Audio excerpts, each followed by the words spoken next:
Karibu sana. Mtumishi, unakuta mtu ameokoka vizuri lakini bado anaendelea kutoa fungu la 10.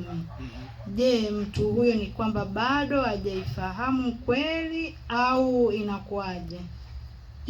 Bado hajaifahamu kweli. Kiuhalisia leo hii hatuna sheria ya fungu la 10. Mtu yeyote anayetaka kutoa fungu la 10 anasema hii ni fungu la 10, anahesabu ni fungu la 10, huyu yuko chini ya sheria.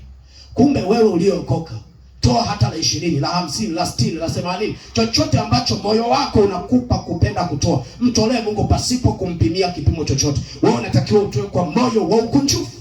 Amen. Torati inakwambia ni lazima utoe fungu la 10. Usipotoa wewe ni mwizi. Lakini katika neema tunaambiwa kila mtu na atende kama alivyokusudia moyoni mwake. Si kwa huzuni wala si kwa nini? Si kwa lazima. Maana Mungu umpenda yeye atoe kwa moyo wa nini? Wa ukunjufu. Na watumishi wengi si kwamba hawajui. Watumishi wengi wanaofundisha kutoa fungu la 10 si kwamba wote hawajui kweli. Wako wanaoijua kweli lakini wanafanya makusudi. Kwa sababu mtu yeyote aliyeokoka, aliyempokea Yesu Kristo, hayuko chini ya sheria.